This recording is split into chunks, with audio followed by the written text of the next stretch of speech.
Well, folks, hello and welcome to another fucking fantastic episode of RfRx. My name is Eric Wells, and I am the support group director for Recovering from Religion. And my co-host today, you've seen her before. She is just incredible and awesome, Kara Griffin, and she is an online community moderator for Recovering from Religion. Kara, welcome once again. Thank you. I'm so glad to be here. I get so excited for Mondays. It's my favorite night of the week, as I have said repeatedly. So thank you for having me on again. I'm super pumped about our show tonight. Well, folks, we have got a poll just like at the beginning of every RfRx, and these questions are kind of designed to get you in the mood for what we're talking about, to kind of get you in the mindset, get you thinking about it. So we got 4 questions today. And each one of these questions have the answer yes, no, or I'm not sure. The first question is, do you ever feel unsafe without your religious dogma? Question number 2, are you able to recognize that old religious voice in your head? Question number 3, do you find yourself judging other people because of their religious dogma? And question number 4, are there places nearby that you feel unsafe in your current belief system? So those questions, that poll will be up while we're kind of doing this introduction. I'll close it when we begin to introduce our guest. But we're here tonight at RfRx. Kara, what is RfRx? Oh, that is an excellent question. It is not our secret plan to take over the world, but it is what we do every Monday night. And it is a series of online weekly shows where we have a speaker come on and talk to us about a topic that might be relevant to folks who are a part of recovering from religion. And it's meant to be kind of a complement to our online communities. It's, of course, not a replacement for the online community or the support groups that also meet every week and go into other more in-depth things. But it is a place where we can hear from new perspectives and new speakers every week and maybe get some good advice or good coping skills about a topical issue. For example, we were talking about earlier, a couple of weeks ago, we had the talk about how to deal with holidays with your family members. And we've had several issues where we talk about people coming from a particular religious perspective and learning a little bit more about that, or certain issues, kind of how to deal with relationships, that may be coming up, all sorts of things. We go all over the place. So it's a great time. There's always something for everybody. And in fact, if y'all have any particular questions, comments, inquiries, ideas for future shows, you can send them to us via email at rfrx@recoveringfromreligion.org. And also, just a reminder, if you missed a previous session or you want to catch up, all of our previous recordings can be found on our YouTube channel at youtube.com/recoveringfromreligion. So be sure to check that out. And we are all caught up with the videos too. So this Yes. episode hopefully will get edited this week. It's all volunteer done, and try to get it out on Wednesday. If not, then get it out on Saturday. But they're all caught up. It's really feels good. But we've thrown around the initialism RFR, and what does that stand for, folks? Say it after me. Recovering from religion. Yes, folks, RFR. We have a mission statement here, and it is to offer hope, healing, and support to those who are struggling with issues of doubt and non-belief. And we have created and developed several programs, like a lot of them, around that mission statement, around those 3 things of hope, healing, and support. So, Kara, tell us about how we're providing the healing aspect of our mission statement. Absolutely. Yeah. So healing comes mainly from our helpline function. And that is where you can call or chat in 24/7 and get support via either our online chat from the website, recoveringfromreligion.org, or you can call in, and both the chat button and the phone number are available on the front page of the website. So you can do either one that you're most comfortable with. And that's where you can get a trained agent who is not going to sell you anything, and they're not going to proselytize or, anything like that, but they're going to listen to you with an empathetic ear and not be judging or criticizing your situation or anything like that, but just here to kind of listen and support and maybe point you to some resources or ideas that might be helpful. And we also have a whole entire resource page available on our website too, which Eric has just dropped the link in the chat as well. If you want to go check that out yourself, you're perfectly welcome to do that. If you would rather chat or call in, there's somebody there available all the time. We try to keep somebody there 24/7 because we have people coming from all different time zones and everything like that. So if you're having just some doubts or some issues, you just really need somebody to talk to about what's going on, that's the place for that. And then next, our second sort of mission goal is hope.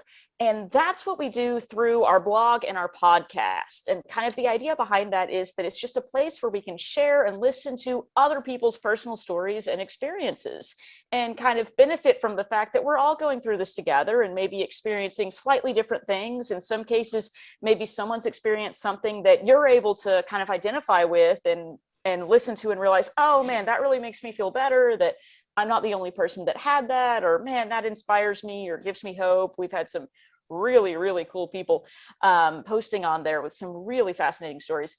So I definitely encourage you to check that out. If you're just looking to kind of hear from other people and engage in that way, you're perfectly welcome to. We have our blog at medium.com/xcommunications, and our podcast is recoveringfromreligion.org/podcast. So feel free to check into those.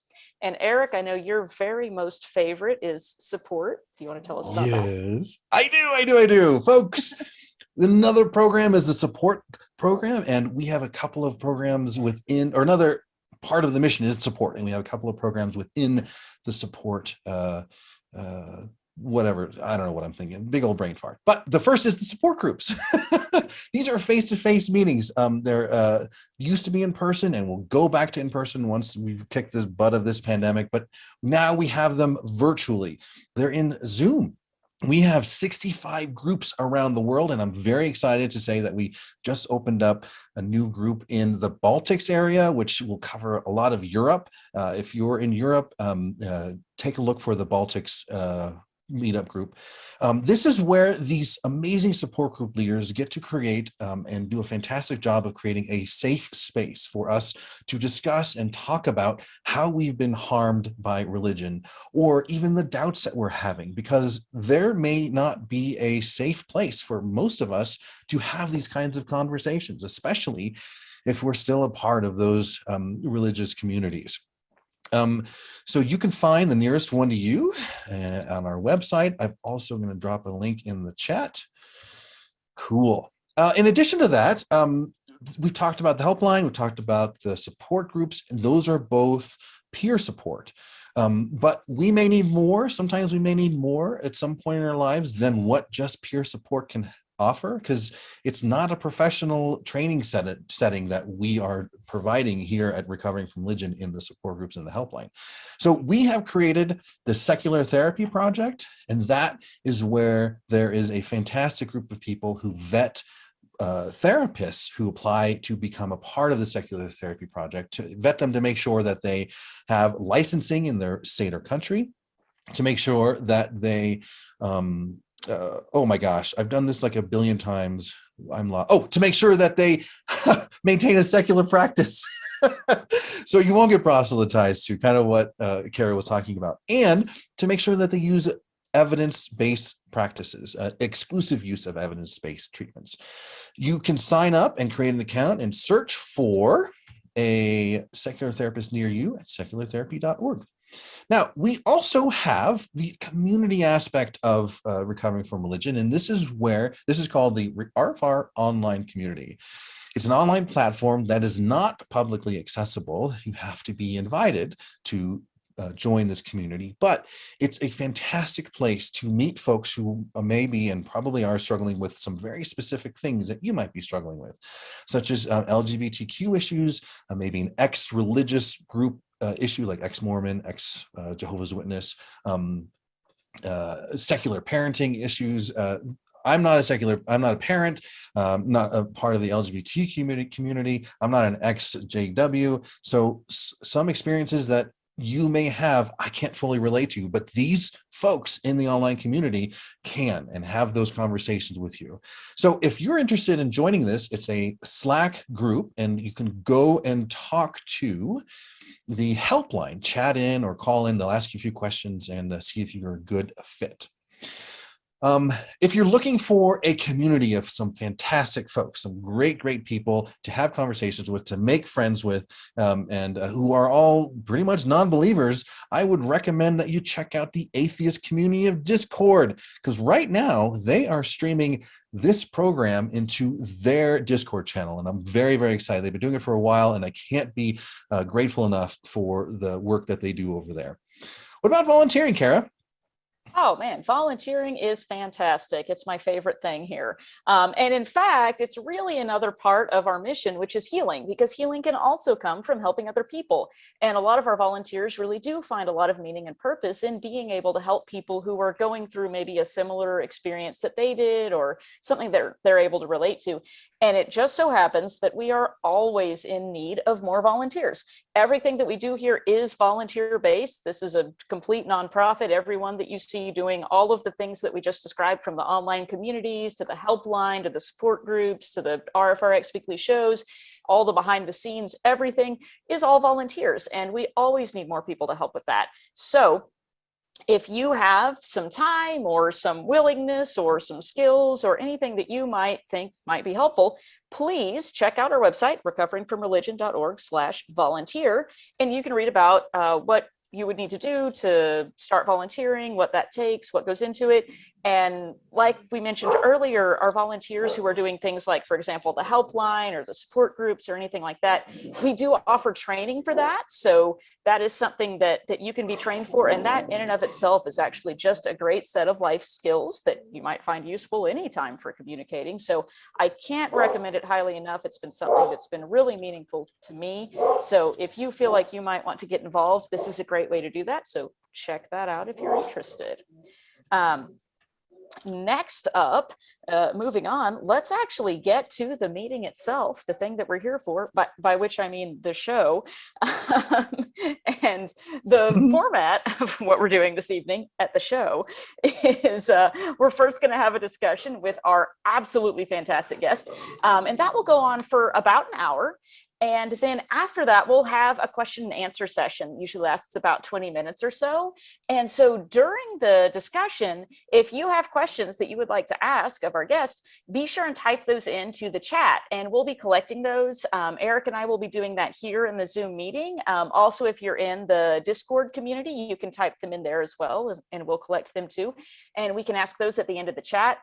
Hopefully we get to all of them. Sometimes we don't quite get to everything, but that's okay, because after the Q&A session, we'll have some closing thoughts from our absolutely fantastic Dr. Daryl Ray, and then we'll move into everyone's favorite part. Well, maybe not everyone, but a lot of people's favorite part, which is the after party, where we turn off the camera, we stop recording, and we have our social hangout where you can stay in chat and keep talking more about the topic from this evening. I'm not sure if our guest tonight is going to stay late with us. We'll see how long it goes. Sometimes maybe she will. But that goes on for quite some time. We have some fantastic social hangout hosts who will be here to facilitate that, so we can stay and talk and chat for quite some time. So that's how we do at the end. And that's all I've got. Eric, are you ready to get this show on the road? Yes, I am. I am so honored to introduce our guest today, June Converse. Let me read her bio to you guys because it's fantastic. June Converse had a schizophrenic religious upbringing, but ultimately became incredibly active in the fundamental Southern Baptist House of Judgment. She received her master's in education and opened a small private Christian school. However, in 2021, she had a classic mental breakdown necessitating 9 weeks of inpatient rehab. She lost it all: the school, her friends, her faith. But being locked inside a rehab center, she found the freedom to look deeply into the dogma she'd been brainwashed to believe, ultimately walking away from her faith. She embraced only one thing: treat others with respect, starting with yourself.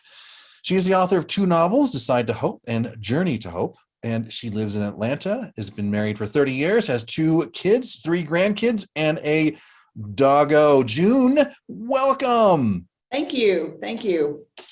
So one thing I'm going to correct that Eric just said is my breakdown was in 2012, not 2021. Oh. And that becomes important because that's a long time to still be suffering through that. So I'm just going to jump in. A couple of weeks ago, Alexis was on, and if I was going to say what I thought her talk was about, it was about finding safety in relationships. And then last week it was Dr. Del Rey, and it was safety in body. right? We get to be who we want to be in our own bodies. I want to talk about safety in our spirit. So I'm going to back up a little bit.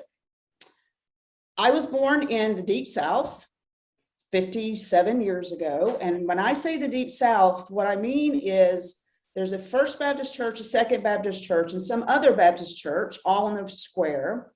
We do allow one Methodist or one Presbyterian, but not both. If there's a Catholic church, it's tucked over in the woods somewhere, and gosh, no, we don't have anything else. All right. So that's the place I was coming from. But interestingly, no church experience until I was 8.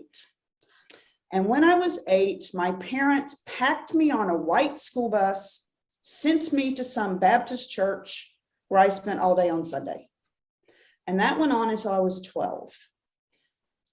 I want to add to that to say, from the time I was born to the time I was 12, my father was an abusive alcoholic and my mother was undiagnosed bipolar. When I turned 12, my grandfather died.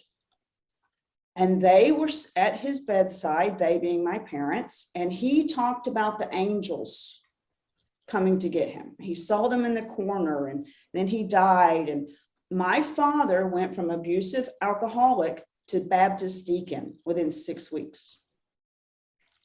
But wow. For me, 6 weeks. And we did the whole laying on hands. I don't even, still creeps me out even now.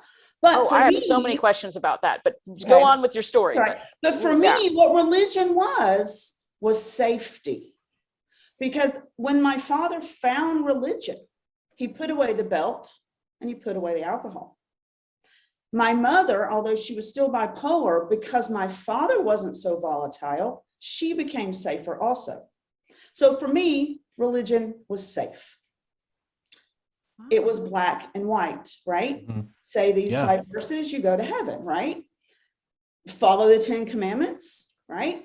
Whatever the pastor says is the way it goes. It was very black and white. And I think there's safety there, right? You give your children rules so they feel safe.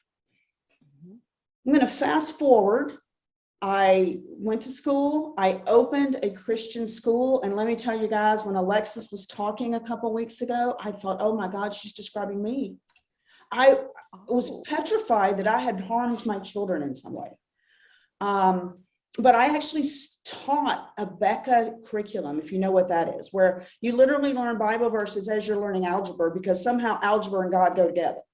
Okay? I learned that in my homeschool program. Yeah, I mean, you open a lesson in algebra, and the first lesson is a Bible lesson that somehow is algebraic. I don't know. Anyway, I was hook, line, and sinker. Alert, it isn't. Or it isn't, right. But I am standing up there teaching that it is to 34 children or young adults, because I taught high school, who were believing me, including my own child. Okay. In 2012, I had owned the school for 10 years, and I'm going to describe the school a little more. It was 34 children in my house every day. 34. It was 17 high school and 34 yes people. Wow. Yep. So was it just you teaching everyone? No, well, I had a middle school teacher for the 17 middle schoolers. I had me for the high schoolers. I taught every class except physics and Spanish. So 4 language arts classes, 4 math classes, 4 science classes. I had most of these students from the time they were in 6th grade to the time they graduated. So we were a very tight-knit group, which is important to know. We were very tight-knit. The families, these kids would show up at 10 o'clock at night because they couldn't figure out how to do their math homework. Okay. Ooh. No boundaries. I had no boundaries. 2012, April, Sunday morning, I cannot tell you what happened. My husband will tell you he came home and the house was destroyed. Every religious icon, every religious book had been destroyed, like thrown against the wall. I was sitting on the deck completely catatonic, not in a psychological way, but I was literally just sitting on the deck. It took him 3 weeks to find me a place to go. Wow. So for the next 3 weeks, you were just sat on the deck while the school was still going on beneath my feet. Oh my goodness. Because I still had this school to run. These kids had to graduate. So we brought in the youth pastor from our church and he took over. But so I'm sitting on my deck, which my father now lives with me at this point in his Baptist preacher deacon mode, coming up and on the deck all the time. 34 kids coming in and out, and I almost can't move. I am paralyzed. Finally, my husband finds a center to take me, and it's up in Chicago. Now I live in Atlanta. He drops me off. I don't see anybody for 9 weeks. I took God to that rehab center, right? I took my safety blanket. I took the Bible I still had left. I took my prayer journal. And let me tell you guys, God does not live in a rehab center. Okay. So by the time 9 weeks was up, I had lost any faith that I had, which was where I felt safest. Because I lost the faith, I lost the school. I lost my career. I lost my friends because guess what? They were all in the church. I come home and I am so angry at a God I don't believe in. I was such a wreck.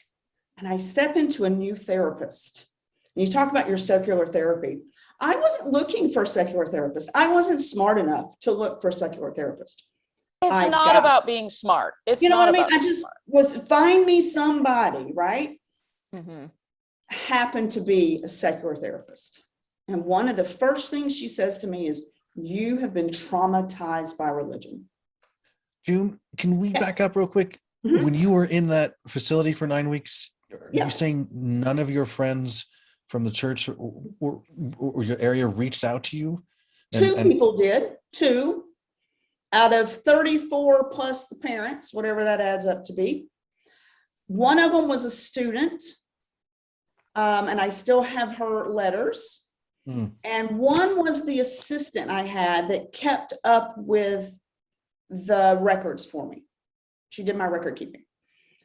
And she was great. I'm going to be honest with you. She was great. She reached out. She kept sending letters, but no one else.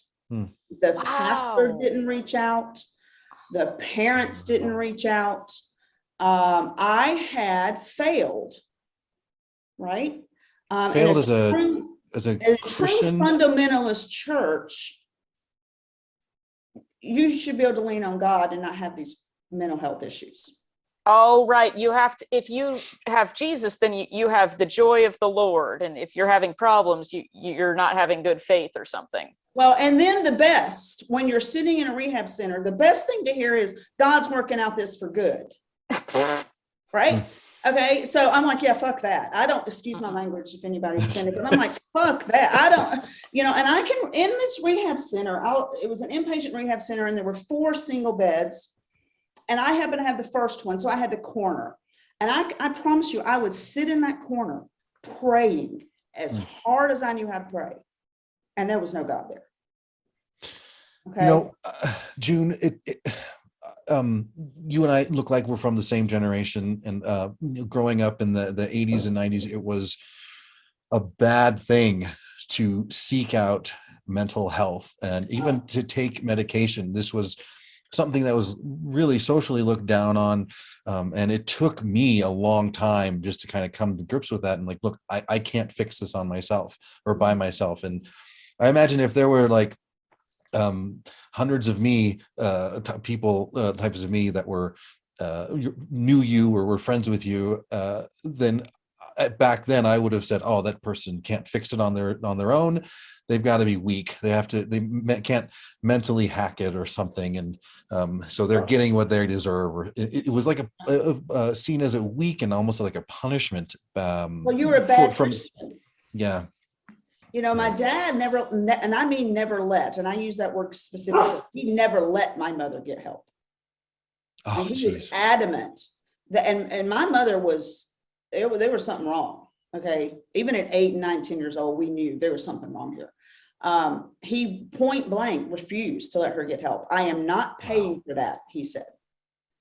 Now, I will be truthful, though. When he watched me on the deck disintegrate, he changed. He didn't lose his faith, but he changed his idea about getting help.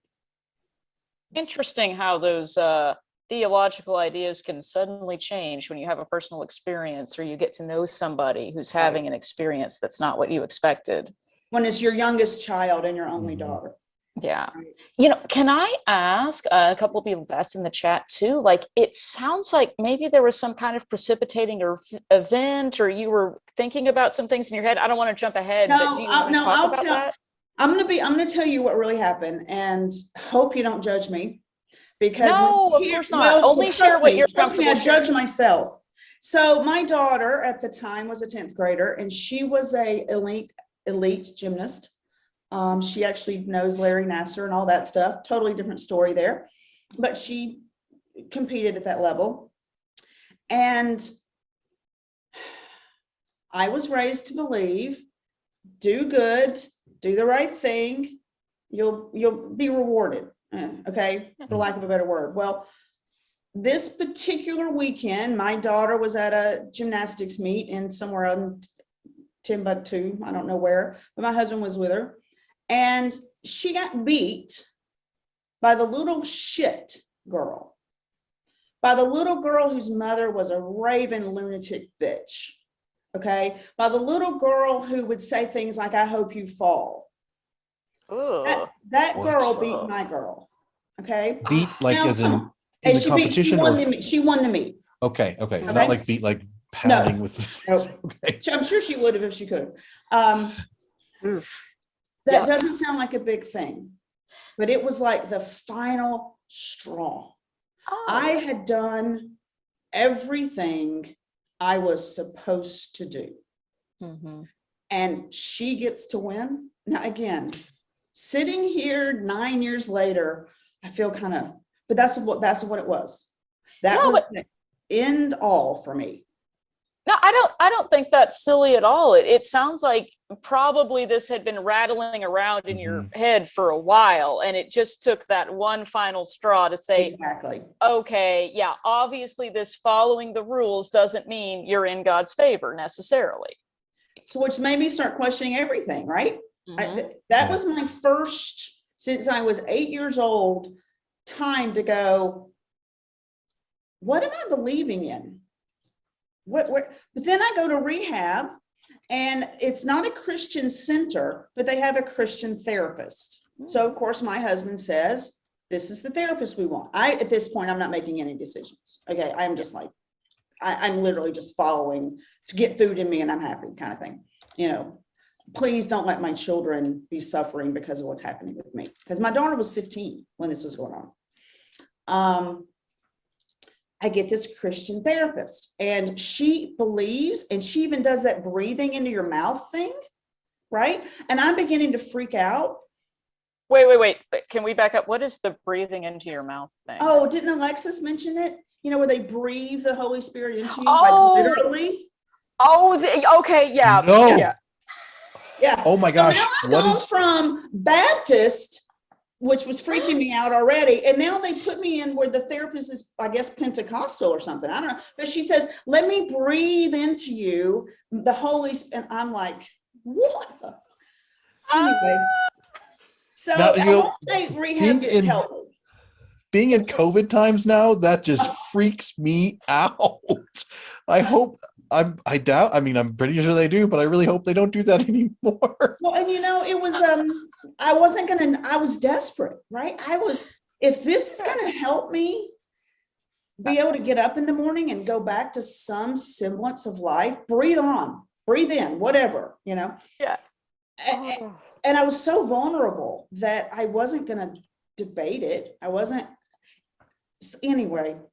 So 9 weeks later, the rehab center overall was the right thing. I should have not chosen a Christian counselor, but she also sent me to Celebrate Discovery. Do y'all know what that is? Yes. Oh It's my a goodness. Star Trek show. Version of the 12 steps. Celebrate discovery. I love it. Okay. So I was allowed to leave this rehab center. Now I was 43 years old. So I shouldn't have been letting people make decisions for me as at 43, but I was allowed to leave this facility for one thing only, and that was to go to a church for Celebrate Discovery. It was 9 weeks.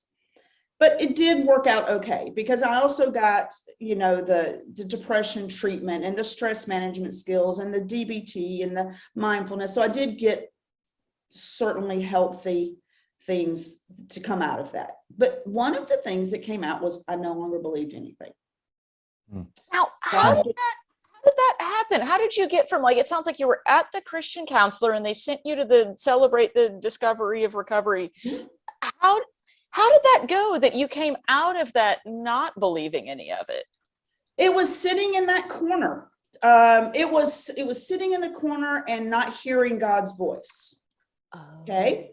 It was no support from that church.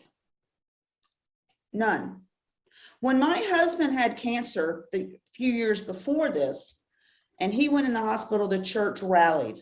Meals brought, cookies brought, babysitting help. My husband didn't hear one word from anybody. Wow. I didn't hear except from 2 people. It was that kind of thing. So it was like a chipping away. Does that make sense? It wasn't this one big event. It was this chipping away. Yeah. Right. So by the time I left, I had no faith anymore. Came home, I couldn't run a Christian school anymore. So that dissolved because the church, I tell people a lot, the church didn't reject me. I rejected the church, but the church ignored me, which is a painful thing too. Sometimes, there's that saying where it's bad to be hated. It's nice to be loved, but what's worse is to be indifferent. And they were indifferent to my pain. Wow. And it so sounds my like career was gone. Go ahead. I was just going to say, it sounds like you recognized that right away that was happening. Like you Right saw away. through it almost. Oh yeah. As I would get letters in the mail, because the only communication I was allowed to have was letters, and I could have 3 5-minute phone calls a day. Oh. So needless to say, those were specifically held for my husband and my daughter. Yeah. Okay. Did My other anybody son, send you? It may send you a cake with a hacksaw on it or anything. no. And actually, Okay. I don't know how many have been in inpatient rehab, but and y'all later you can ask me anything you want. I'm an open book about that, but it's very invasive. When you drop off your suitcase, they feel through the lining of your underwear. Oh wow. I mean, because people are sneaking in drugs. Okay. Wow. So this was a place that they sent you that was like a multimodal kind of recovery place. It wasn't specifically for what you were going through, it sounds like. No, there were people in, that was the other thing, man. You talk about coming out of that, going out, in many ways, I've got it made. When you hear some of these stories, but no, drug addicts and alcoholics and all ages 18 and up, only women. It wasn't only women. A lot of eating disorders. I had one of my roommates was, so when, how you've seen the anorexics that are so skinny, they're scary looking. She actually was in the room with a person like that. But when I came out of it, everything was gone and I had to rebuild. And that was very unsafe. And I desperately wanted to believe again. God, I really did. I didn't pray anymore because I didn't believe, but I wanted to want to. Does that make sense? Yeah. Yes. Yeah. It was where I was the safest, right? I had a career, I had friends, I had black and white. Black and white. And then I found this therapist and she said, you've been traumatized by religion. And I'd never heard of that before. I mean, other than cults, right? Or Catholic priests. right? But in my little world of the Baptist church, I'd never heard of such a thing. And now I'm getting this label. It's a label. And that was 2012. What year is it? 2021, 9 years. Yeah. And still today, I feel safe 90% of the time, not believing anything or believing what I've chosen to believe. But 10% of the time, that dogma rears up and attacks me. Like the first time I spoke with Eric. The whole time I'm on the phone with Eric, I'm thinking, oh my God, I'm going to go to hell. Right? And I had to step back and go, okay, wait. Soon as you feel unsafe, that means you're listening to that voice again.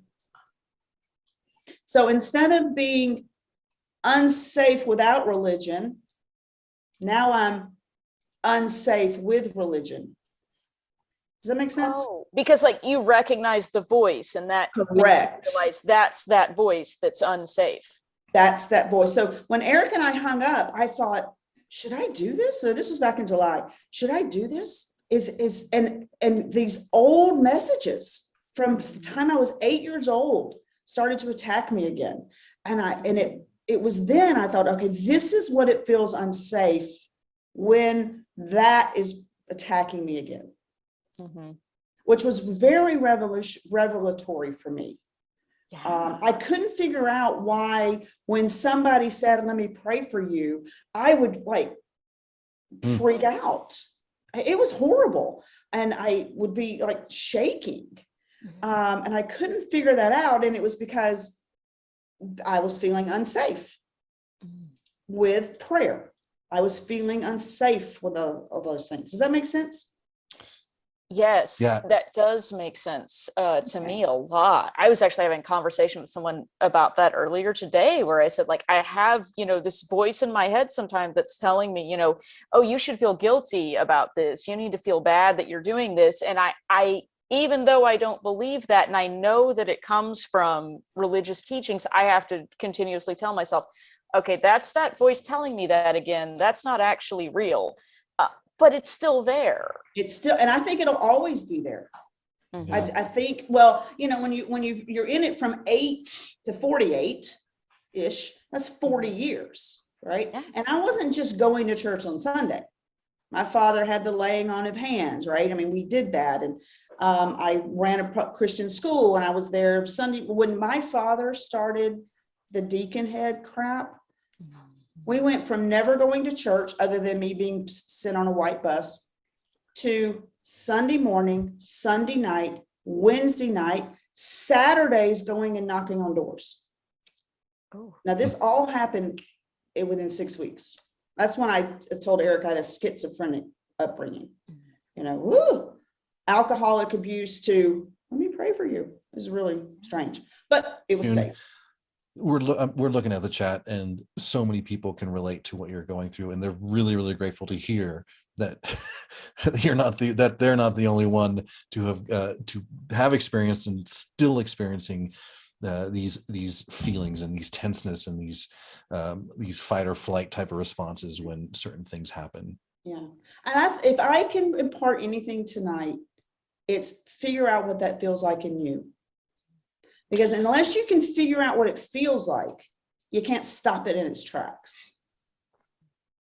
The other thing, I know last week with some of the LGBTQ stuff, right?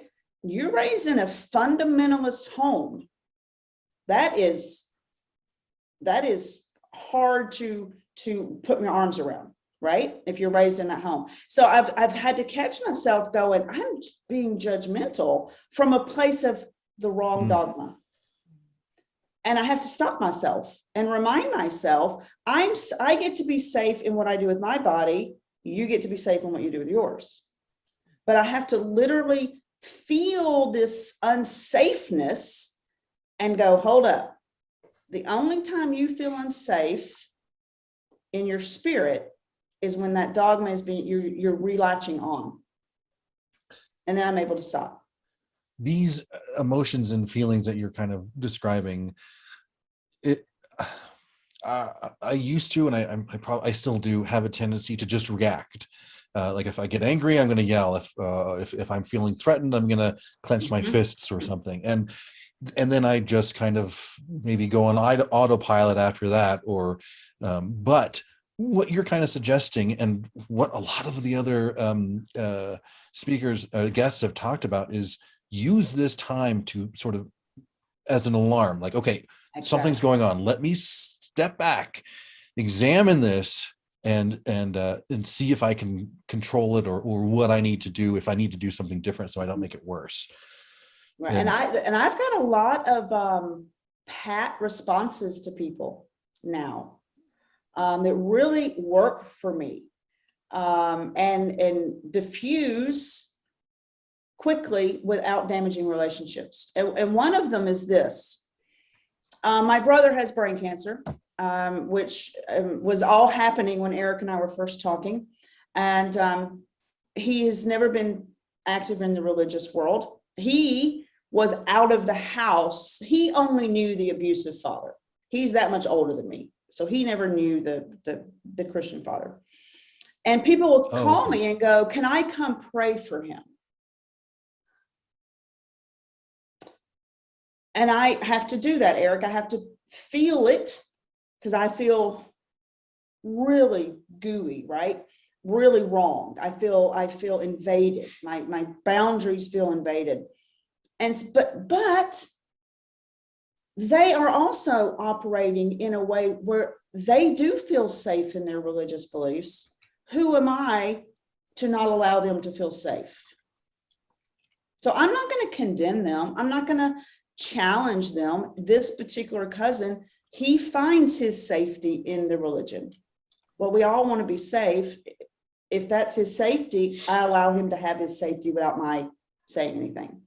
And what I say is, if that will make you feel helpful, feel free to do it, because it's not going to hurt me. It's not going anywhere, right?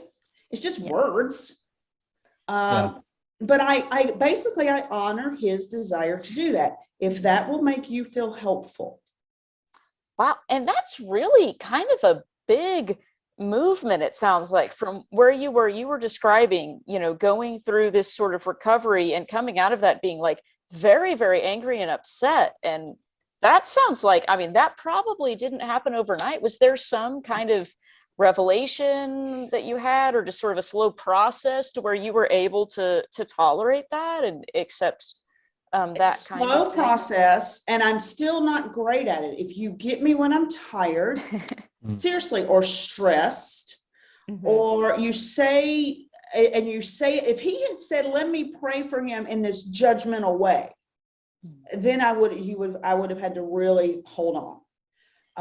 But I have truly embraced, Maslow's hierarchy of needs. The bottom is shelter, food, clothing. The next one up is safety.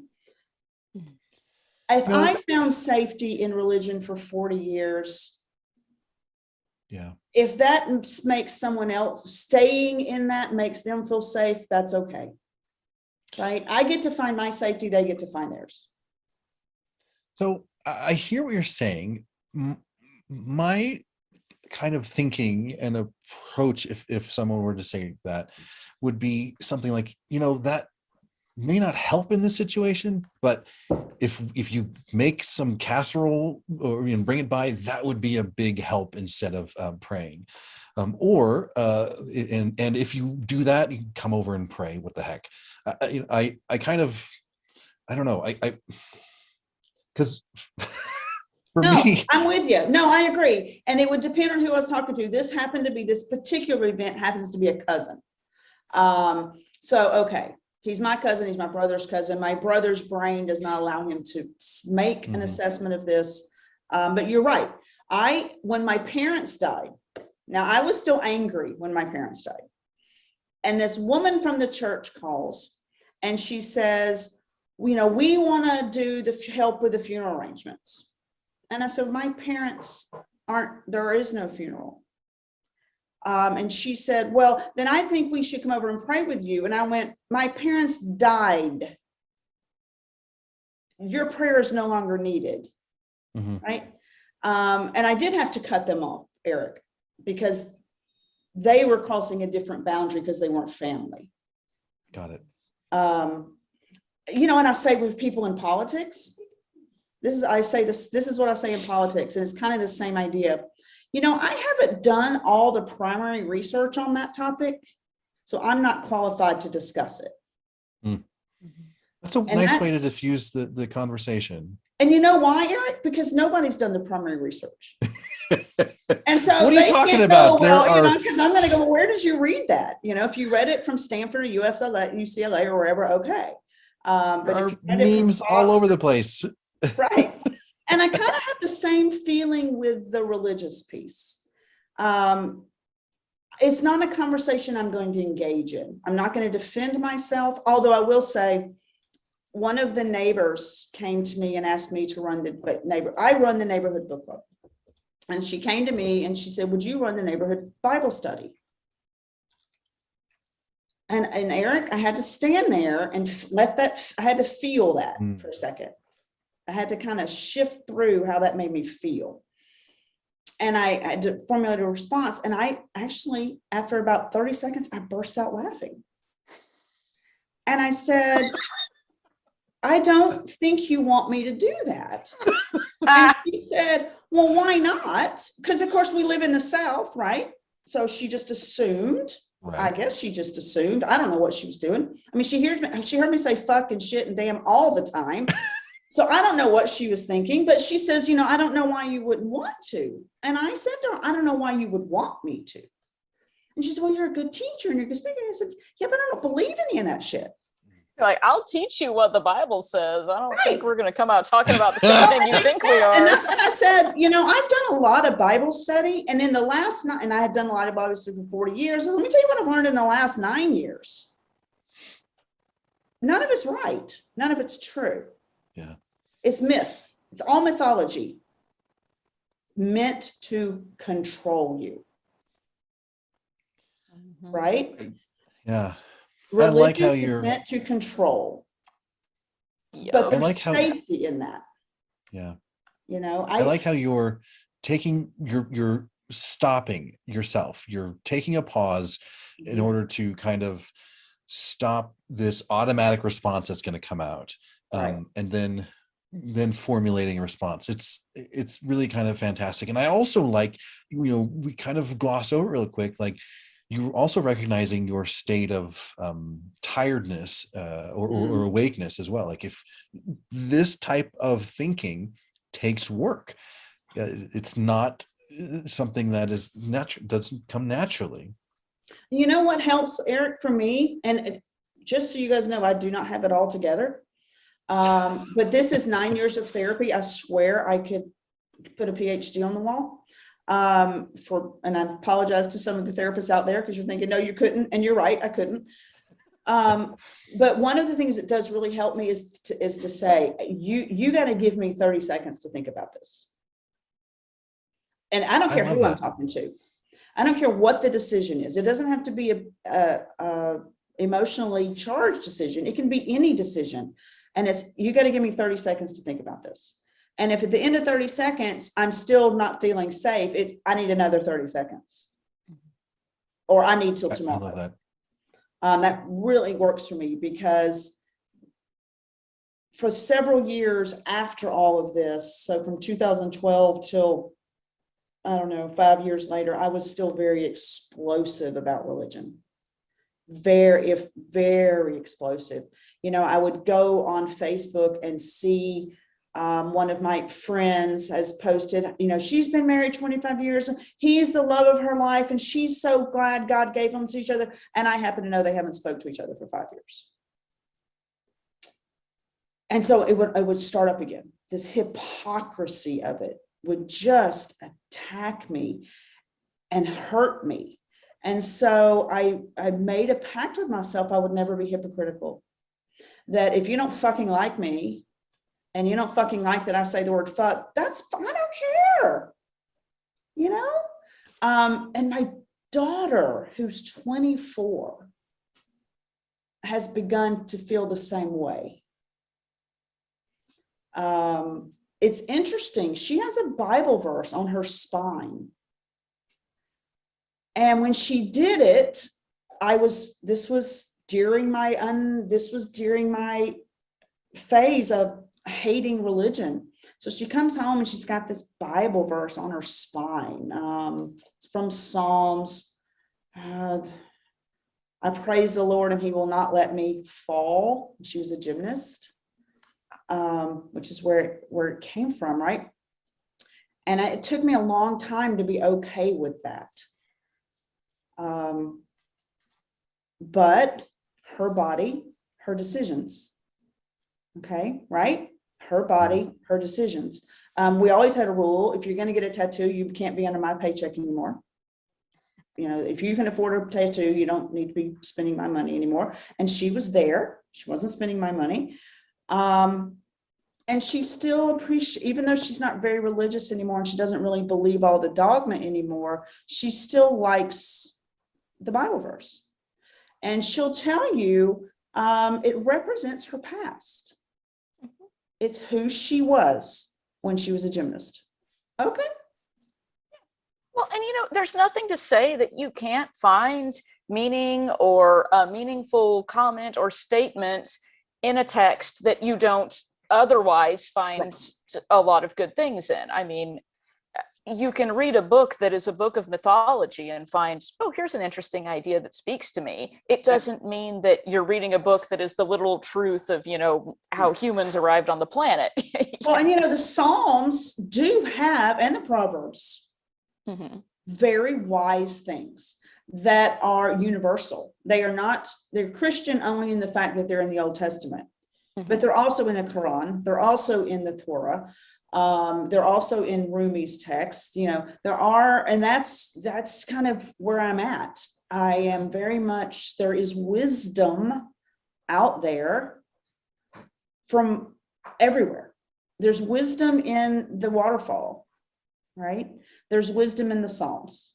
There's wisdom in the Quran. There's wisdom in the Native American chants. But I read a book when I first came out and I was still so angry.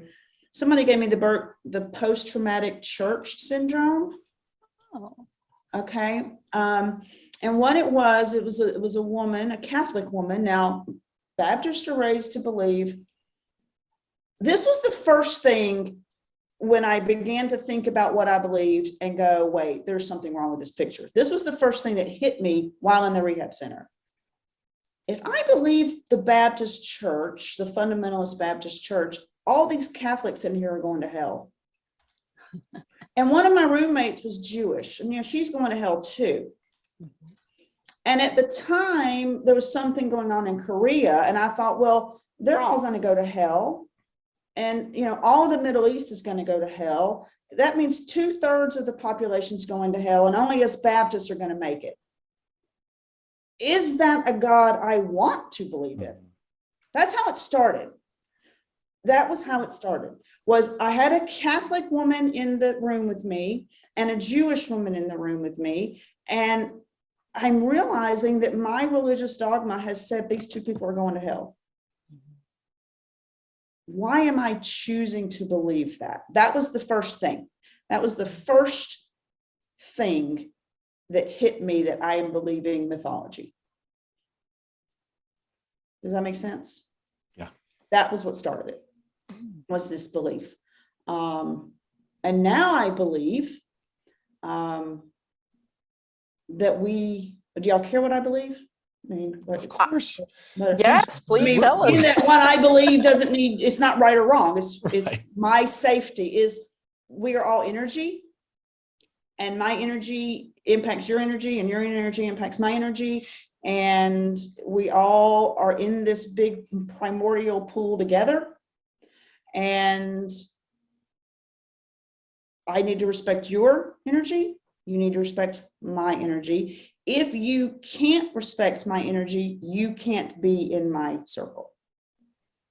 Well, and I mean, that sounds to me a lot like just, trying to set a sensible boundary and say, you know what, it doesn't matter what your belief system is. If we can treat people with respect and communicate honestly, then we can figure out a way to get along regardless of what ideology you might have come from or anything like that, right? Right. I've had people, some of the people from the church, after all this was over, try to bring me back, especially those that, wanted to borrow some money. I had one very specific one call me and ask for some money, which I did not handle very appropriately, I will say. But what I've said to them is, if you want to come and tell me again why I should believe, if you get 10 minutes to do that, I get 10 minutes on the other side. Ooh, did he take you up on that? Never. No one ever takes me up on it. June, that is a fantastic way to approach it. I love. One of the things that I wasn't taught growing up was boundaries, and to be able to hear how you're setting some boundaries and give some concrete examples, such as, yes, you can do this on you can do that on this if I can do this in return. And these are amazing. These are really, really amazing. And it like you said, it helps quickly to diffuse stuff. It does. That, to me, that's what I need to do, is diffuse it. I'll tell you something else I've managed to do after 57 years of no boundaries. I still have a tendency to say yes when I should have said no. All right. And I pretty much figure out by the next morning, when I didn't sleep the night, that I probably should have said no. Right. I have no problem backing out. Oh. If I said yes to something and I realized the next day I did it compulsively without taking that 30-second break, and I don't feel safe in doing it, I will not do it. I really like that point. I think that is so important that you bring up. This is something that I have struggled with too. And I know we've talked about boundaries on the show before, but I think it's something that really comes along with, sort of in an unstated way, some of the religious context that we grew up in, where especially if you're a certain demographic of person, you're not supposed to be able to say no. And I would love to hear a little bit more about, how did you sort of cultivate not just this ability to say no, but like, where did you kind of decide, okay, you know what, this is okay for me to say, that's not okay for me? Okay, so let me tell you how my school worked, because that's going to answer this question. 34 kids, 17 high schoolers, 17 middle schoolers, so 34 kids in my basement, boundary 1, shot to hell. The rule was you have to bring your own lunch, but they still would go up and use my kitchen for the microwave, put their stuff in the refrigerator. Boundary 2, shot. Moms would supposed to be there at 3. They'd come at 5, 6, 7. Boundary 4, shot. The kids calling me 8, 9, 10 at night because they can't figure out how to do their calculus. Boundary 5, shot. Some kids would come over to get help after. Most of the kids that were in my school were very Christian, but they were also elite athletes. So it was a very dedicated school to allow these weird travel schedules. Okay. So they would come at 10, 11 o'clock at night because they couldn't get their calculus done, or they got confused, and then they would sleep on my couch. Boundary 6. Jeez. On the weekends, the girls would want to have a movie party, and literally I'd be sitting in my pajamas on Friday night and they'd all show up and spend the night watching movies at my house. The point being, I so killed myself by not having boundaries that, it almost killed me in a most literal. I've tried to commit suicide twice. And how long did this go? How long did you have the school? 12 years. Gosh. Yeah, you had no private space. That's what I'm. No private space. I'll tell you a funny story about my dad. My parents lived with me because my dad had declining Parkinson's, and he's since passed, but they lived with us. And the first kid, we'd be all having coffee, all the adults upstairs, my parents and I, and you'd hear the basement door slam. meaning some kid had arrived, and my father would grab the table and he'd look at the dog and go, "We got to get out and in before hell breaks loose." Every day. That was what it was like every day. Wow. Is that their fault? No, it's my fault. But Kara, to your point, it almost killed me in a most literal sense, that now I'm super sensitive to it. As soon as I say yes to something, or I'm in a situation and my body starts to tell me, I know for my own physical and mental health, I have to go, "I'm sorry, I'm backing out on this." But, and I say it, for my own mental and physical health, I should not have agreed. I'm sorry I did. You're going to have to respect that I can't do this. I love that. I mean, I know when you say that, it sounds so simple, but I mean, I hope I'm not the only one here who has struggled to be able to do that, to be able to say, no, actually, it's not that the big cause is greater than me or everyone else's needs are greater than mine. I have to, put my own mask on first, to use the airplane metaphor. But yeah, it's been very, and I'll be honest with you, I have a husband who Eric, some of you saw earlier, running around in his pajamas, helping me get my computer working. He's so supportive, right? And if he sees me going, he'll say, he won't tell me not to do it. He would never do that, because that's just gonna make me want to do it. But he would say, will you take the 30 seconds to think about this? Can you do that for me? And that's my clue. Sometimes he's my clue. Sometimes he's the one that sees it first. And because he has been so rock solid through hell, I mean, it was hell. I mean, the poor guy had to go on vacation without me. He had to drop me off in Chicago, knowing he would only get to speak to me for 5 minutes, 3 days a week, 3 hours, 3 times a day. So he had his own trauma, right? So I also lean on him. When he says, "June, something's not feeling right," or "you're not acting right," that's my cue to go, you know what? Where have I screwed up here? He actually said at dinner tonight, we were out on the deck eating, he said, "You don't seem nervous about this thing at all tonight."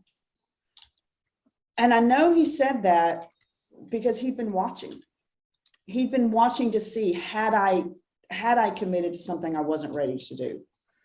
And he was very relieved to see that I was fine. So, what do I do when someone starts to lecture me about religion? Because I have obviously still my cousin is super big into religion. My parents, until they passed 2 years ago, were certainly still big. I mean, do y'all know who Charles Stanley is? Oh, yes. Okay. Big Baptist preacher here in the South. He's got his television show and all. When my parents died, they had a stack this big. My parents were basically invalid for 2 years. They were still sending money to Charles Stanley and still getting the CDs. And when they died, guess who finally picked up the phone and called? Somebody from that organization, because they quit getting the money. Oh, it wasn't to send their condolences. They wanted to know where the check went. I had no idea. Yeah. So I still had a lot of Christian people in my life, and I still have. Again, my cousin and with my brother dying, he's more active in our lives.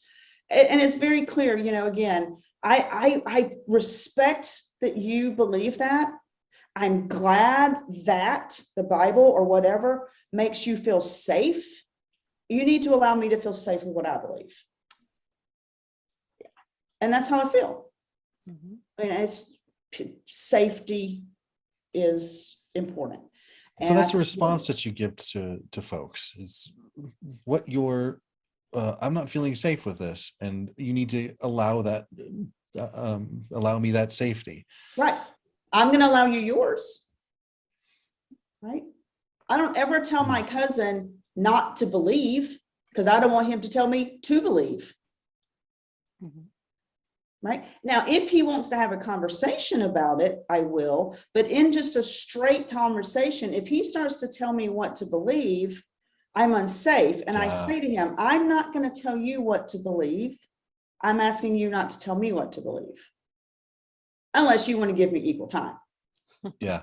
And when it goes back to that, yeah, like give me 10 minutes. That's I'll give you 10 minutes. You give me 10 minutes. And that's not a shitty thing to say. It's not an underhanded thing to say. This is just an equal thing to say. It's brilliant.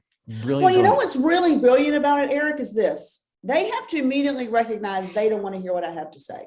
Yeah. They have to in their own bodies realize they don't want to hear what I have to say, which for most thinking people will make them realize, well, maybe she doesn't want to hear what I have to say either. Yeah. Mm-hmm. Right. I don't have to say that to them. I don't have to say, well, I don't want to hear what you have to say. If you want to preach to me for 10 minutes, that's fine. I got 10 more minutes. So, yeah, but then that also sets them up in a position to where, they might be realizing, I'm going to have some cognitive dissonance that I don't want to have to deal with if I have to listen to someone else saying counterpoints to my points for 10 minutes that I'm not used to having to listen to. Well, you know what else, Kara? I think for a lot of people, a lot of people, they don't want to hear it because they don't want to find out they're wrong. Right. If they don't have to listen to me, show them all the things that are wrong, that I believe are wrong, that I believe are myth. Because what if I show them something that rattles their safety? Right. Yeah. Right? And I know that was what my cousin was thinking. He's like, because he knows I'm intelligent, I'm articulate, and I'm not an idiot. So I know he's thinking, this is a conversation I might not want to have. Yeah, I don't want to have to get out of my comfort zone and think about something that may have implications that are pretty big for the way I'm thinking about my whole entire life. And I need to respect that. He needs to respect me. Again, he finds safety in his Baptist beliefs. Everybody needs to feel safe. Just like last week, I needed to feel safe in my body, in my sexual self. I need to feel safe in my relationships. I get to feel safe in what I believe. So do you. Mm-hmm. I like this. I've been saying that a few times, but this is work, granted, but it's a lot less complicated when you can give yourself that 30 seconds. And you're also kind of giving us some responses to some very, very common requests and demands that are made of us when we are walking away from the faith or out of the faith too. I think the hardest part and the easiest part is slowing down enough to feeling in your body, because your body is going to tell you when you're unsafe immediately. Yeah. Immediately, if you'll slow down and let it. Most of us skip over it, right? We want to stay up here. And I like to stay up here. Hell, I was a math teacher. Of course I like to be up here. 2 + 2 is 4. Yeah. 4 divided by 2 is 2. Those are true. But in the beginning, there was the word, and the word was light. And oh, me. It's so interesting when I'll hear myself say a verse. Because I probably have in my school, man, by the time you finished 9th grade, you had to have the entire book of Ephesians memorized. Oh, okay. Was there value in that? Yeah, you learned how to memorize. Okay, check, move on. But I'll sometimes hear myself think about a verse, and it's the weirdest thing. It's like, where is that coming from? What's coming from 40 years of dogma? Mm-hmm. And this 30 seconds that we're talking about, that's arbitrary. I mean, yeah. If I'm starting out with this, give myself a minute. Like, hold on, give me 60 seconds, give me 90 seconds. Absolutely. Yeah. And then just keep adding to it, right? It doesn't have to be 30 seconds. Oh, that wasn't quite long enough. Give me another 30 seconds. Oh yeah, no, I'm still not there. Give me another. Oh shit, no, let's talk about this tomorrow. Yeah. This really kind of hijacks and diffuses our gut or knee jerk reaction, our knee jerk responses is really diffuses that and gets us back into the able to engage the critical thinking mode, the observation, and possibly even comparing how we're feeling with what we're being told type of mode. And really, we need to take that time. You know what was really sad to me, and I learned this tonight. So my husband and I were out there talking, and my husband was not raised in the church. He got involved in the church when he met me, right? You know how that is. You men, you'll do a lot for certain things. And we were in the church together for 20 years, almost 20 years.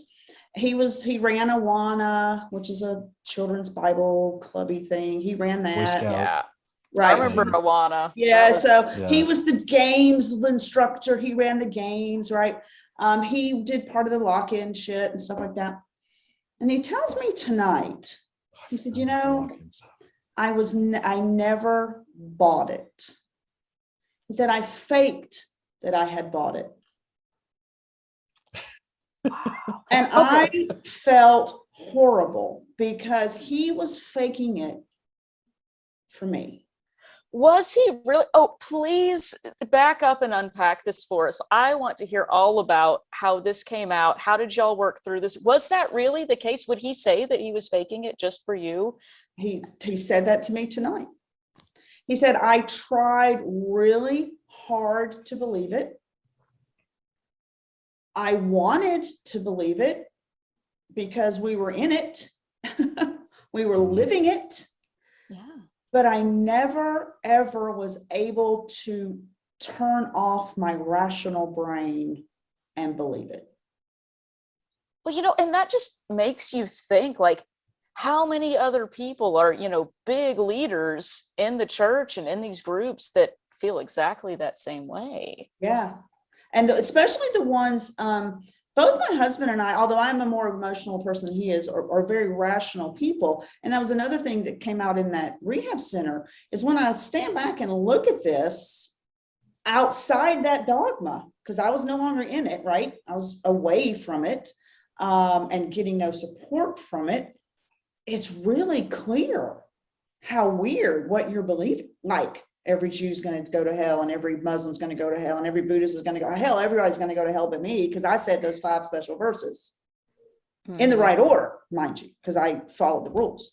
Yeah. Don't get them out of order. Don't get them out of order, right? The Roman road. Remember? It's the Roman road. Yeah. Wow. And don't get baptized the wrong way. We've talked about that on here before. Do not get baptized the wrong way. Exactly. Right. You know, and because there's these 5 verses in Romans, you say this one and this is a very clear path. And I had done that path. And then I'm standing back in this rehab center going, what in the world? This woman is blowing in my mouth and I'm supposed to buy this is doing something for me. And so my husband tells me just tonight, sitting on the deck, you know, I tried and I never could do it. He said, I just went along with it because you felt safe. Oh. So that was really, really interesting. That was quite a revelation to get tonight. Wow, that just happens tonight. Yeah, tonight while we're eating salad on the deck, and I'm reminding him not to be in here, right? Not to be behind. You almost want him in here to, you know, he's running around and I'm like, just be gone, don't be in here. Yeah. And I was reminding him, and he said, well, how much time did you get? Because my brother's been ill, and so there's a lot of time spending in hospitals lately. So he said, did you get time to prepare for tonight? And I said, you know what? I decided I'm just going to wing it. I'm just going to bring me to the table. And, you know, I know the general want to talk about safety.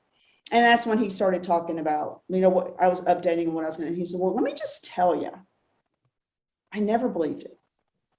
He said, it wasn't that I stopped believing it. He said, I never believed it. I just pretended that I did. Like, no, I've had he loved and supported you so much. Yeah. I love to his own detriment, maybe, right? To his own detriment, because he was leaning on it, he was allowing me to teach this to our children. Yeah. I mean, there's that, but I just, no, I'm hanging on to that little bit that that's just, It is great. If y'all knew him, oh my God. Yeah. He walks on water or something. He would, yeah. He Like in the walks on Jared something. Leto kind of way, not the Yeah. Jesus way, right? Right, yeah. Anything else? Yeah, let's this has been a really fantastic discussion, and let's kind of wrap it up with some concise points that we've discussed. So folks, get out your pen and paper, or if you're watching this on YouTube, bookmark this part, because this is really where you're going to get the meat. And so the first thing that we were talking about was like recognizing that something is not right, because your brain may not be saying it, but your body is telling you something. Fight or flight. Okay. There's also freeze. Fight, flight, or freeze. What do you think about maybe doing an experiment, like one of us saying something that we kind of grew up with, and that would maybe trigger that kind of feeling. So let's see here. June, I am concerned for your soul. I'd like to come over and pray for you and lay hands on you. I can be there in 10 minutes. Okay, so immediately when you said soul, right here, it started to burn. Okay, it's a burn. Like, oh, and you probably didn't notice, but I pulled back. I physically pulled back. Okay, and immediately I knew, okay, I'm in unsafe territory. And this is what I would say to you. I appreciate your concern for me. I don't think that would help me right here, right now. If you want to pray for me, you're doing it because it makes you feel good, and I want you to feel good, so you feel free to do that. Okay, because it is going to make you, that you're not doing it for me. I'm not stupid. You're doing it for you. You're doing it because it's going to make you feel like you did something rather than actually doing something, right? So, okay, fine. I honor your request. If you want to pray for me and that's going to make you feel good, I honor your need to feel good. You feel free to pray for me, because in my mind, I know it's not going to do anything anyway. I don't know, okay. It makes Eric feel good. Okay, part of my job on earth is to support everybody's belief. Everybody, right? I can support your belief in praying for me. Just, you don't need to do it with me. No. I had somebody tell me this week, at the bag boy, for God's sakes, the bag boy at Publix said to me, I'll be praying for you. And I had that same, and this is what I said. I said, if that makes you feel like you're doing something kind, then I respect that. This is such a different way that I approach it, but it's like the kung fu or something, where you just sort of deflect it and let it go. Oh, this is so good. Who is he in my life to get in a discussion with? Right? He's the bad boy. What do I care what he thinks? What does he care what I think? Well, and maybe you're going to say that, and it's going to plant the seed in his head that that's not the only way to interact with people. Right. And it's like, now, Eric, to what you said, there are people who would say that where I would engage. Yeah. But not the bad boy. And honestly, not even you. I don't know you well enough to go, okay, this is worth engagement. This is worth us messing in this pot of shit so that we can be closer. Then it's worth it. But I don't know you. If you want to go pray for my soul, have at it. I don't care. I'm not going to offend you by saying something rude. I'm just saying, if that makes you feel safe, if that makes you feel helpful, then that's something you can do yourself. But now, laying on the hands, I would be a bitch about.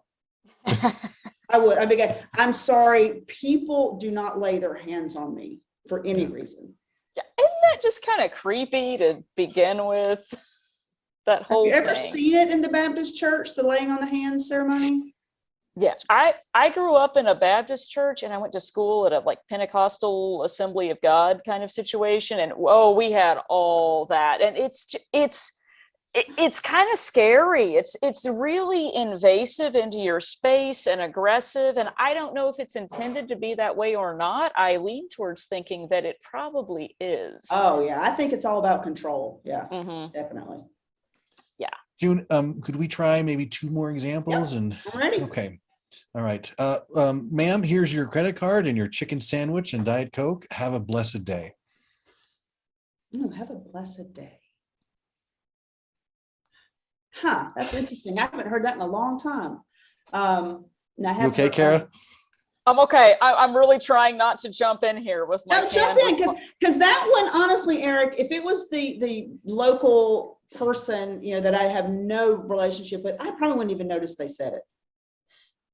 It probably would just skim right past me, because it would deflect right off me. But if I had to respond, I would say, I hope you have a nice day too, because that's really all they're doing, right? Yeah. That's a nice response. It is a nice, but for me, why would I give a bitchy response to the cashier? I mean, all that's going to make me look like is a bitch. It's not going to make any religious impact on her, right? It's not going to do anything except for her to probably go, see, that's how you act when you don't have Jesus. You're a bitch when you don't have Jesus, right? Yeah. Who are you in my life? You're nobody in my life. Okay, you have a nice day too. But again, I probably wouldn't notice. Kara, what did you experience when you heard that? What did your body tell you when you heard that? Oh man, that is such an interesting question. I have that kind of just like, it's almost like a hot feeling that sort of just like goes over your whole chest all of a sudden. It's like almost like it's sort of constricting and hot. Like, I don't know if I'm embarrassed for me or you or what's happening. That one didn't hit me. Blessed didn't hit me. Have a blessed day. That one didn't. Sorry. Don't be sorry. That's just not one that had a response for me. We'll try now it one probably last one. will. Now that you've put it up here, it's going to happen tomorrow, and I'm going to have to. No, don't be tricked by it as I did. Yeah, you have a nice day too. Okay, who are you? That's a good response. That's a good response. I go with that, y'all. Again, I say again, I'm not trying to build depth with this cashier, so I'm not going to need to engage. If my neighbor said it and I was going to be having wine with my neighbor every Friday night for the rest of my life, I would engage and have a deeper conversation. But otherwise, Okay. Let's say I'm your Uncle Frank. We're having a Christmas dinner at a big meeting or big gathering in June. Yesterday, I heard Alex Jones talking about Sandy Hook and how all those people were actors and they're coming for our guns. Can you believe this? We've got to prepare. What are you doing to prepare? Because this is what I'm doing. I'm getting water. I'm buying those Jim Baker chicken buckets with pancakes and stuff. We got to prepare. What are you doing about this?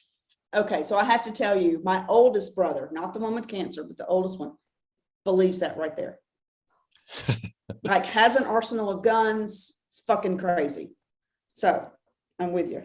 All right. If you're that crazy, seriously, I would probably say something like, you and I don't need to have this conversation. This actually happened at Thanksgiving Day. My older brother was here, the crazy one, and he said something about, he said something he shouldn't have said. And he was trying, and I looked at him and I said, this is not a conversation we need to have ever. We are never going to agree. We're not going to see eye to eye. So can we move to something where we might be able to have a conversation? And that's what again with the kung fu stuff. That's beautiful. I think that's verbal judo. Well, and when it comes to politics, now the other thing I could have said, but not to somebody that crazy, because this is a waste of time, but to my brother, I go, when he was touting something, I said, can you tell me what source that was Fox News. I said, okay, I tell you what, I'll go look up some primary sources and you go look up some primary sources that aren't media, and we'll come back together. Well, of course, he's not going to do that. right? Because I had somebody really go off on me about the new voter rolls here in Georgia. And they were just really going off, and they were trying to do this, right? That was their goal. And I looked at them and I said, it's a 100-page bill. How much of it have you read? And they couldn't open, they had to shut their mouth. I said, because all you're saying to me is what you heard on the news. If you haven't read the document, you can't speak intelligently. And that diffuses a lot because they haven't. Got it. A next one. So give me one that's a little less out there, because somebody that crazy, I just. Oh, June, can you believe how great a job Donald Trump is doing in the office? I mean, he's working to close our borders. That wall is going to get built, and he's protecting us from all of the transgender people in the military. Can you believe how great he's doing? Who are you saying that to me, Eric? Who are you in my life? I'm your older brother. My older brother. Okay. What do I want? So this is what's happening. It feels so dirty to say. No, it's not. I'm trying. I'm doing my tactical breathing now, Eric. I'm going to be really honest with you about what's happening inside me, okay? Because I am sitting here thinking, you fucking moron. You are the dumbest person I've ever met in my life. How in the hell do we share the same blood?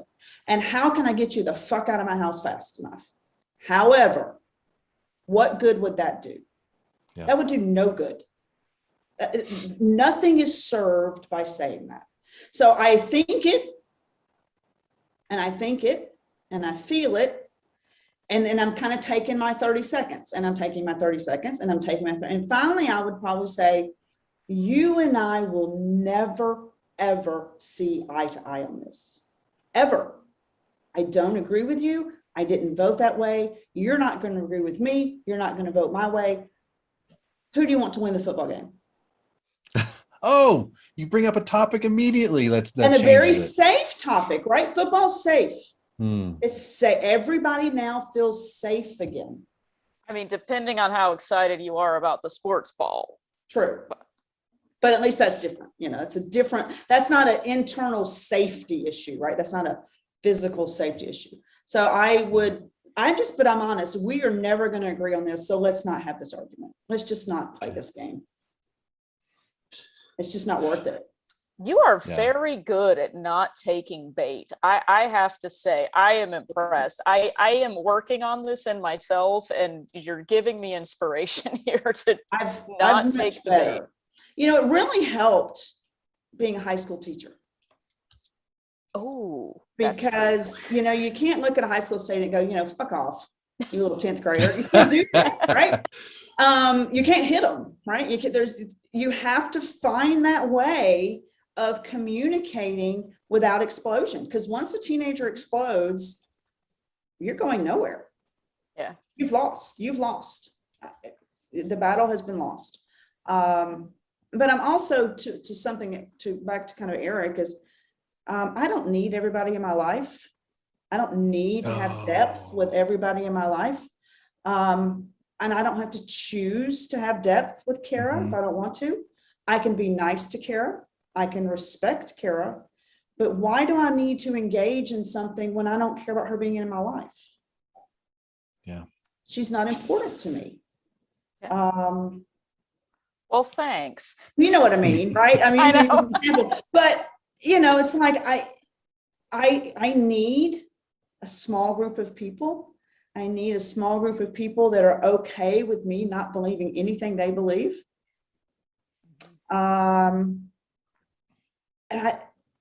Those are the people I'm going to engage with, Eric. Those are the people I'm going to be vulnerable and have the debate and conversation.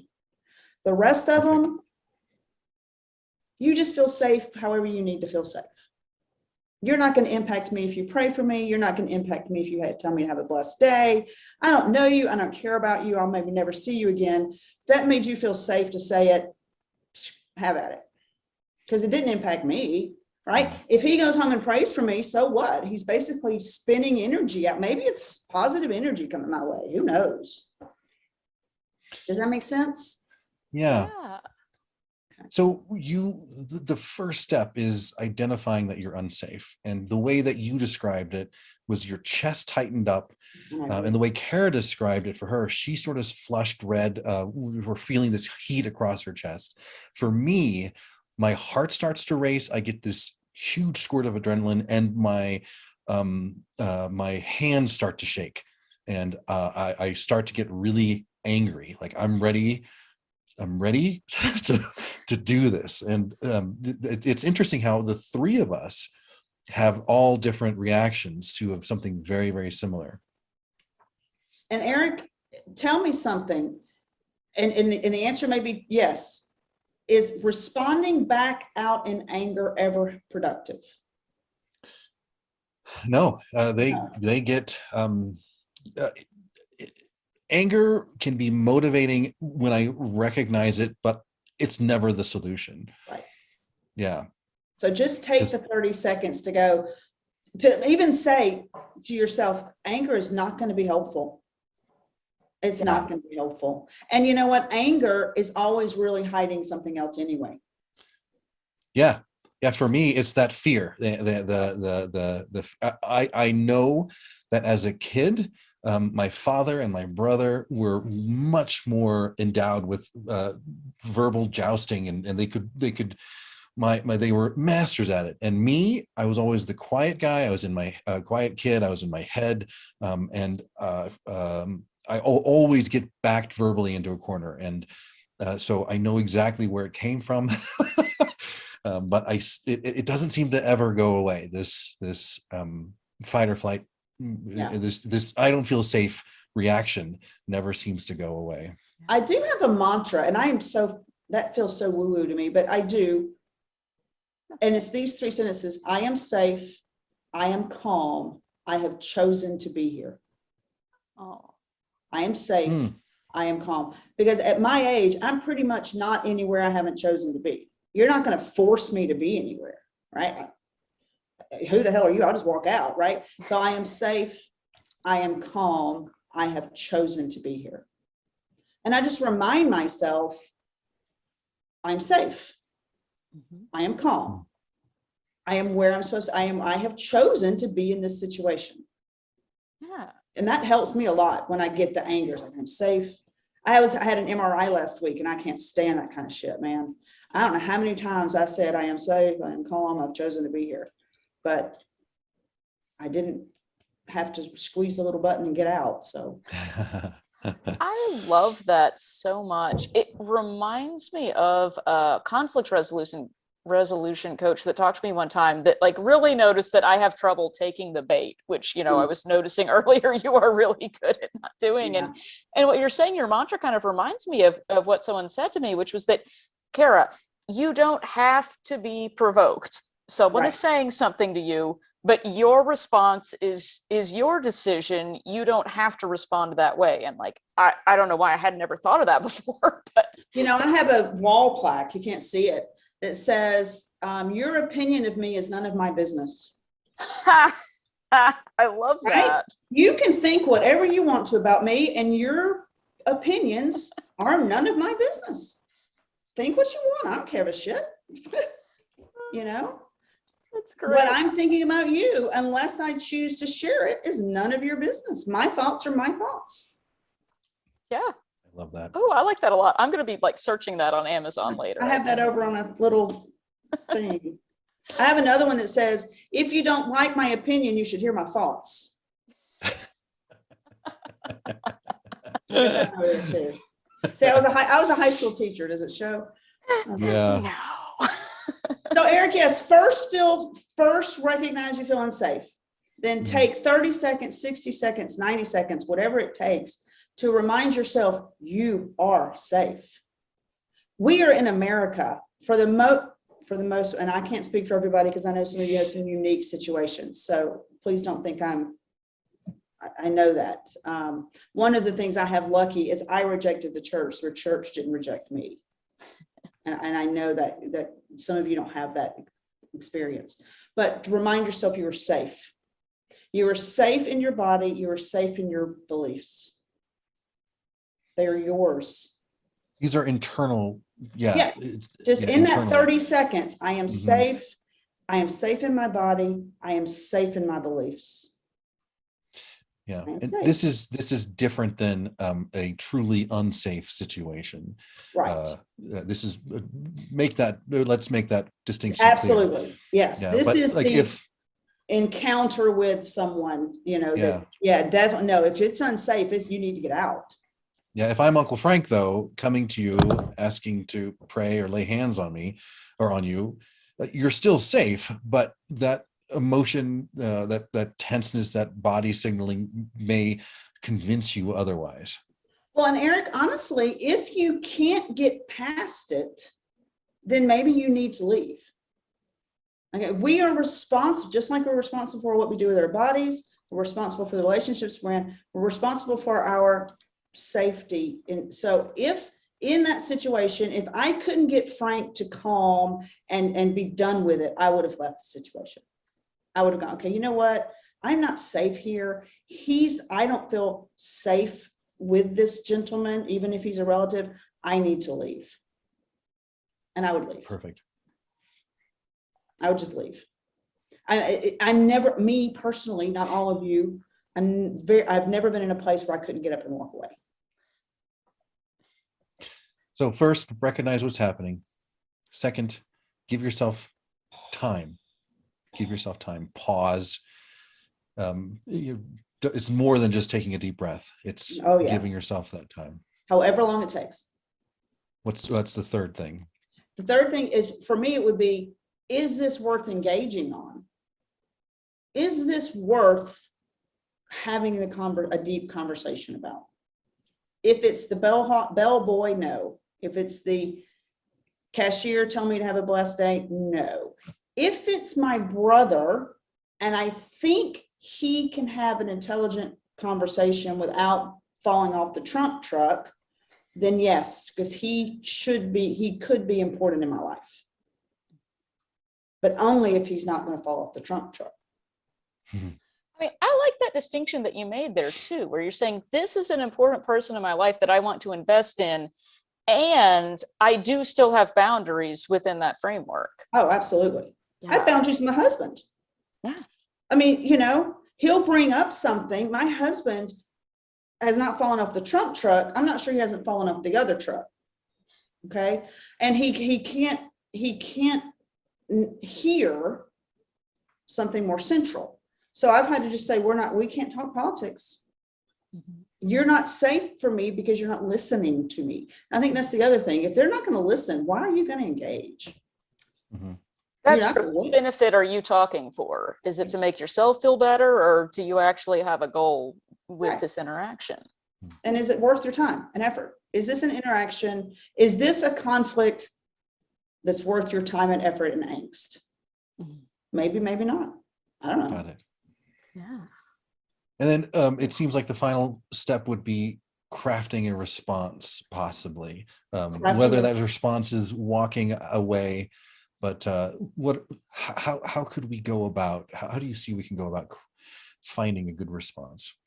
Okay, so for me, it's first thing first is whatever they're doing, whatever they're believing, is because they feel safe in that belief.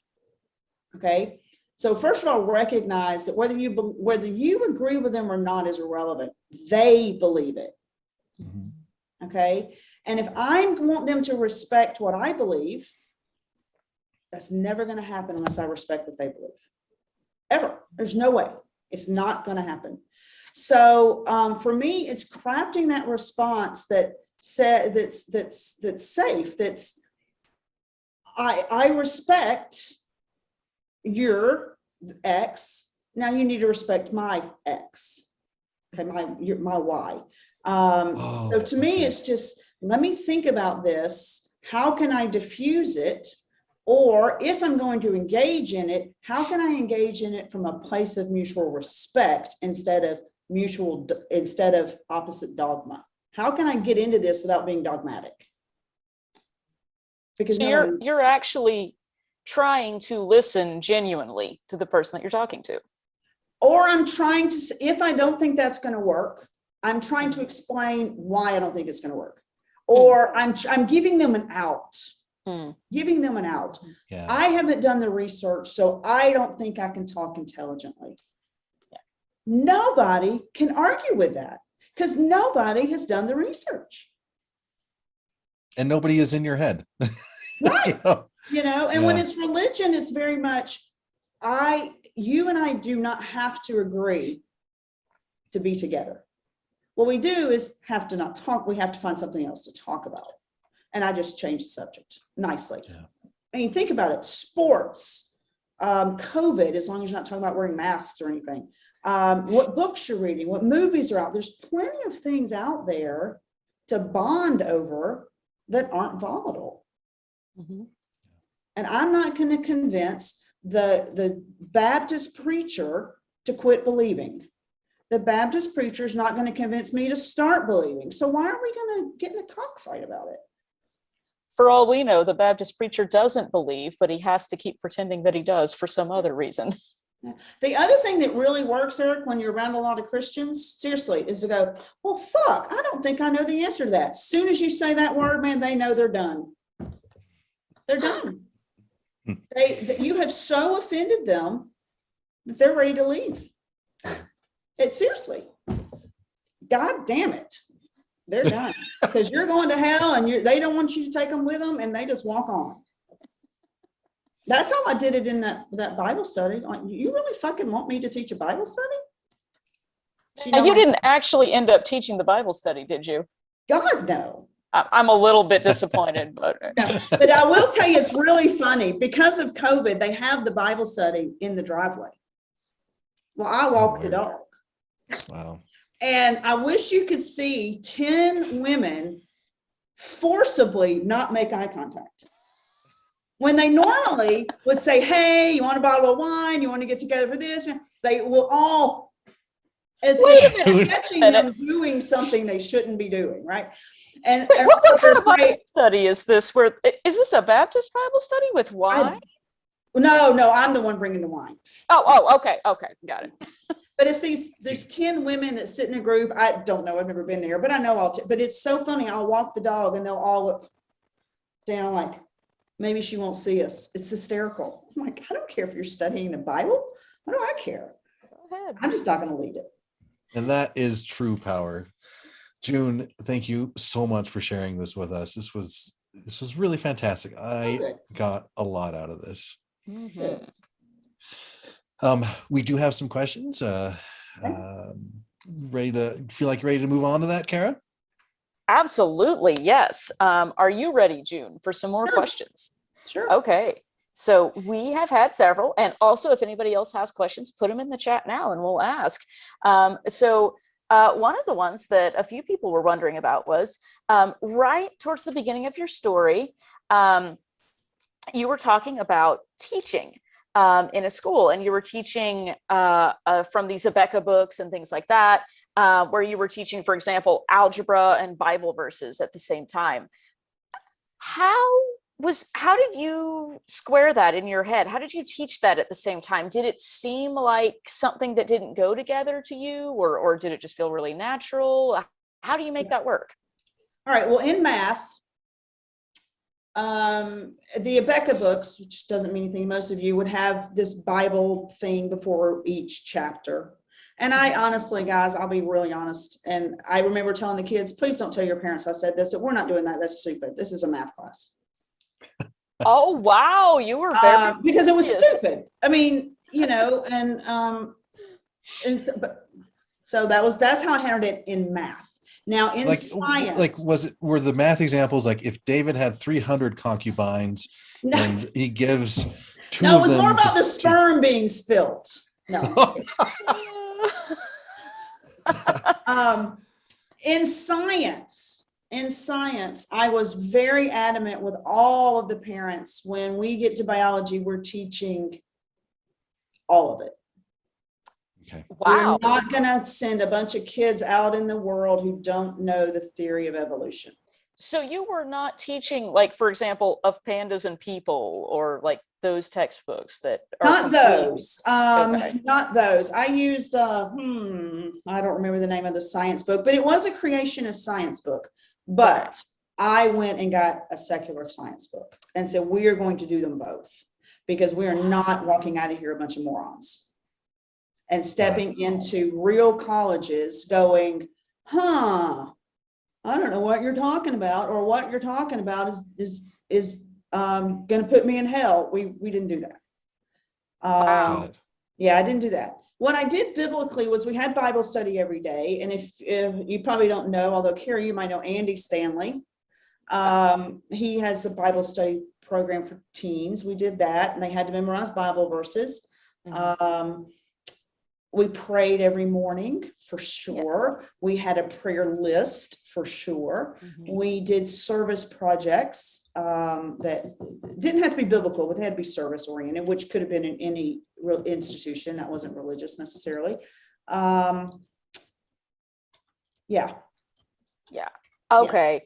I mean, it sounds to me like even within that framework, you were still trying to prepare people to go out into the world. And I was very intentional because I recognized, even if it wasn't Christian, they were in a tiny environment. They were in a very enclosed environment because and I knew all of them were hoping to go to a big Division I school on their scholarship of their sport. And I did my best to make them ready for that and not go into it not knowing who Darwin was or not thinking Darwin was an idiot, right? Well, thank you for that. As somebody who went to a school where we also did Abeka books and Bob Jones University and all that, and did not get even that much, like I want you to know that those kids probably appreciate that. You want to hear something really rewarding? Yes. I still hear from these kids. They show up at my house with a 6-pack of beer now. Wow. Yeah, I had kids I had one girl, I'll give you one thing. She came to me because the public school told her she needed to go into special ed. She's in 6th grade. I said, I don't know what the hell you're talking about. She's now a trauma nurse. And she still calls me all the time for advice. One of the guys in San Diego just called last week and he was drinking scotch while we were chatting. So, I think what I built was more relationship on a one-to-one than I did religious relationships, not knowing I was doing that. Yeah. I kind of feel like maybe you knew a little bit. I was certainly very vulnerable with them. I didn't pretend that my life was all rosy because I was, saying Hail Marys 9 times a day or whatever. Yeah. I think that probably came through and really benefited some people. Yeah. I think it did too. Yeah. I got invited to a wedding this year and it's been kind of fun. Oh, I like that. Yeah. All right. We've got another question here. So standing where you are now and knowing, yes, you did prepare these kids for college, but there may have caused some trauma. Do you have any regrets for what you did? And if so, how have you gotten past it, or how are you working through it? So the concept of regret is one I don't believe in. Assuming, and I'll give you the assumption, I did the best for those children that I knew how in the moment I was doing it. So regrets, no. Wish I had done things differently, yes. But regrets too strong of a word. I was sincere in my love for those kids, and I was imparting the knowledge that I truly believed in that moment. So I was authentic in that moment. That being said, Eric, if I ever get the opportunity, I've had lots of conversations with those kids after rehab and told them more of the truth. Got it. I had to be careful because their parents were still there, right? And their parents still believed, but I was able to open my heart and go, here's what has happened to me. Got it. And I had to do that with my own kids. My kids were in that school. Perfect. Thank you. Okay, so last question, that kind of brings us up to it. A lot of people were asking about this, and this was probably my favorite thing that you talked about this evening. So like, please feel free to expound at length. How did you get better at setting boundaries after all this? Tell us everything. So I came out of rehab after 9 weeks, and I was rough. You know, you don't come out of those things fully whole. And I came out angry. God, I was so angry. So at that point, I was responding to everything in anger. And one of the things that really helped was when that therapist said, you have suffered religious trauma. That was almost like allowing me to be done. It was like, wow, now I not only am I allowed to step away, I better step away. And, you know, it's taken 9 years of therapy, lots and lots of hard work on a very personal level, like stopping to feel what's happening in my body. Sometimes I suck at it, like with my situation with my brother, my nerves are raw. So I have a tendency to not be as patient with it. But it just took a lot of time. And what really took for me was realizing I don't have to be in a relationship with everybody. Okay. And once I made peace with that, yeah. Now what I have, because I lost all those friends, right? So I had to start all over. So now I have this core group of like 9 friends. I don't know. Honest to God, don't know what the religious beliefs are. No idea. I have no idea what the religious beliefs are. We don't discuss it, but we support each other. And I would sit in conflict with one of these 8 or 9 women to stay in relationship. If you're not one of these 8 or 9 women, you're not important enough for me to go into conflict. Wow. Okay. That's profound. Just having that distinction. Am I willing to go into conflict with these people or not? Is it worth it to me? That's pretty profound. Is it worth it? And, you know, sometimes it is, right? Like my brother, I tried. Now I won't try again. Yeah. Check, done. I mark that off my to-do list. So anyway, it's certainly not something I've mastered. It took, though, seriously, almost dying by my own hand to go, hold up. Something's got to change here. And for me too, my daughter was 14, 15 when all this was going on. I needed to change for her because she was going to do what I did. Oh, so that was for you a big piece of the motivation was to make sure she didn't experience the same thing that you were having happen. Man, let me tell you, talking to your 15-year-old in rehab, telling her you're not going to be allowed to come home for her birthday because you can't get out, you're locked into this place, you fucking learn how to get your shit together. What a motivator. I mean, you do, because 15, is she sucking it in or what? Yeah. Yeah. Well, and I mean, go ahead. Oh, and I was just gonna say, I mean, if you don't mind me asking, like, how did that go? How was y'all's relationship after that? Did it have the impact or the outcome that you were hoping that it would? Oh my God, yes. My daughter is, she's a spitfire, man. She just opened her own business in Chicago. She's 24. She opens her own business in this little, anyway. She was very proud of me, but let me tell you what both my kids have been taught, and they still do it to this day. When they begin to see me get, you know, they'll both go, you need to go to your room for a little while. You need to step away for a few minutes, Mom. Can you do that, please? Wow. That's great. Both my kids are comfortable enough to say. And my older one has struggled with some depression and stuff. No problem calling me, Mom, I got a problem. I got a problem and you're the only one I know. I'll tell you the other thing about my kids that helped me teach in this high school. I always tell the truth. And I don't tell it gently. Okay. So when my kids want pats on the backs and rubs on the back of the heads and scratches behind the ears, they call their dad. When they want the truth, they call me.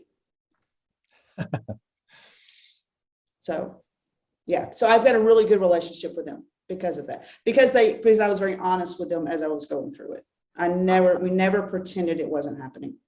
I love that. And it's like you got to model these coping skills and these lessons that you learned, so that it sounds like they were able to actually learn those too, and have those in their lives as well. That's fantastic. And they certainly know that they're safe to come talk about it. Mm-hmm. They're very safe to come expose that pain that they may be feeling. They completely okay to do that here. June, that's great. What a great way to kind of wrap up on this high note. Thank you so much. Can I read a quick quote? Do you care? Yeah. Yes, okay, please. This was this week in the book I'm reading. I'm always reading one nonfiction book at a time. And she says, we have reasons for believing what we believe, and any challenge to what we believe is interpreted as personal endangerment. And I thought, that is exactly what I want to talk about. So I read that, I think, Monday morning. That's perfect. Last week. Okay. I love that. It was this book right here. Whole Brain Living. Whole Brain Living. Whole Brain Living. I like that. Yeah. Awesome. June, thank you so much for coming on. We have the hangout, as you well know. Do you have a little time to kind of hang out with us afterwards? I'm going to run to the bathroom, then I'll be back. I know you'll let us know if you don't have time when it's time. I will. As a matter of fact, I told my husband I had a boundary of 11 o'clock Atlanta time. Real quick, what was the name of the book again? It's called Whole Brain Living. It's by the woman that had the stroke. Oh. And lost all of her mental capacities except for right brain. And she had to rebuild. She's a psychiatrist, not a psychiatrist, a neuroscientist. It's about the 4 quadrants and what they each do. Okay. It's kind of scientific-y. Yeah. Thank you, June. That's cool. Right, I'll be right back. Okay. All right, Kara.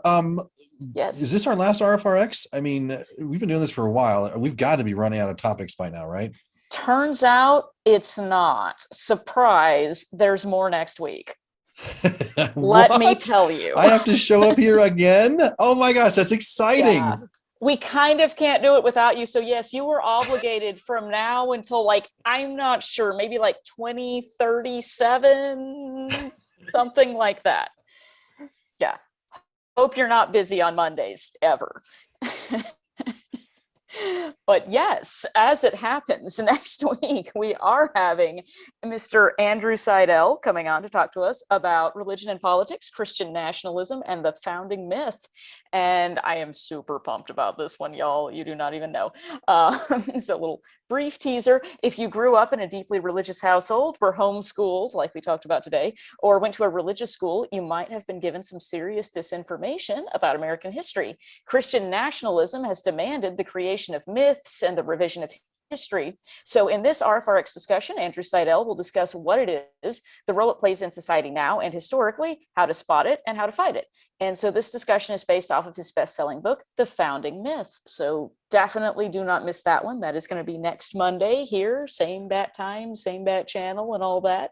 And just as a reminder, again, all of our previous RfRx recordings can be found on our YouTube channel, which Eric is very skillfully dropping into the chat as we speak. And topical questions, comments, inquiries, and we do now take death threats, can be sent via email to rfrx@recoveringfromreligion.org. Don't really send us death threats, but I mean, if it happens, it happens. And you can also find our blog at medium.com/excommunications and our podcast, recoveringfromreligion.org/podcast. And don't forget to follow us on the social medias. It actually really helps us. I don't actually understand how, because I don't know how that works. I can use the Google. But in fact, if you're on Facebook, we're on there. If you're on, we also have a Facebook support group page. If you're on Twitter, we're on that. We're on the Instagram, the TikTok, all of it. Follow, like, subscribe, heart, thumbs up. Those things actually really do help. And then you'll also be able to see all of the content and fun and exciting things that are going on. So definitely check us out if you're into that. And Eric, do you want to tell us about the poll? Yes, I do. Folks, we have a poll. We want to hear from you. We want to know what your thoughts are on this talk. And so I'm going to go ahead and launch a poll. And while that poll is running, I'm going to bring on one of my very favorite executive directors of all time. She's incredibly intelligent. She just blows me away with her, just everything she says. Ladies and gentlemen, let me bring on Gayle Jordan. Gayle, how are you doing? I'm fine, Eric. You just every week it's more of the same. Thank you for that lovely introduction. June, what a phenomenal presentation. I am so grateful that you have joined us tonight and presented what you did. And thank you, of course, as always, to our hosts, Eric and Kara, and to our troll stompers, who I don't know if you all were paying attention, but about a few minutes into the presentation, we had about 150 trolls swarm the room. So Glenda took care of that. Someone else Austin, you may have been helping with that. I'm not sure who was helping delete as fast as we could. So thank you to those. June, when you're the executive director, you get to call out a point of privilege, and I'd like to do that for just a moment. I heard you tonight with my religious heart, and I can't imagine the experience that you went through with the school and the family and the recovery and all of the things. Let me add one layer of nuance and say, and perhaps it's because I'm just foundationally an asshole at heart, there are times when I want all of us to preserve our self-care. We need to prioritize that. I also think there are times, I don't want us to get into binary thinking. There are times when the bag boy needs to hear us push back a little bit. The bag boy needs to hear us say, and I hope Zeus blesses your day as well.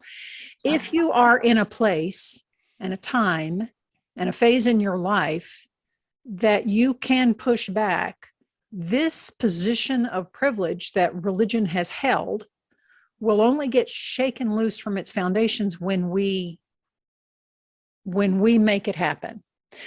So while each of us has a different level, we all have to make this assessment, whether it's Uncle Frank at the Thanksgiving table or whether it's Joe the bag boy at the Kroger. There are moments when we can push back to let them know you do not deserve to have that unchecked. You don't deserve to say that to me unchecked. And then there are times when we say, I am not expending one moment's emotional energy in even retorting to you. And each of us has to make for ourselves the decision of when is one thing and when is the other thing. So just as a little bit of nuance, as I said, it might just be because some of us are just assholes at heart, but maybe each of us has maybe we're on the spectrum. Maybe we're all on the spectrum of when we can push back, when we can exert some self-care and say, fuck it, I'm not fine. Jesus loves you too. Bye-bye. Mm-hmm. So I just wanted to add that in there. Everybody, thank you for coming. What an awesome evening this has been. I hope you stick with us for the Mondays to come. Next week, we have an exciting guest. We've already talked about it. You're going to love what Andrew said. Well, you're going to hate what he says. You're going to love Andrew himself. Everyone else, thank you for coming. Thank you for the presentation, June. Thank you for giving so much of your time. I hope everybody sticks around for the chat part of the session. Thank you again for coming.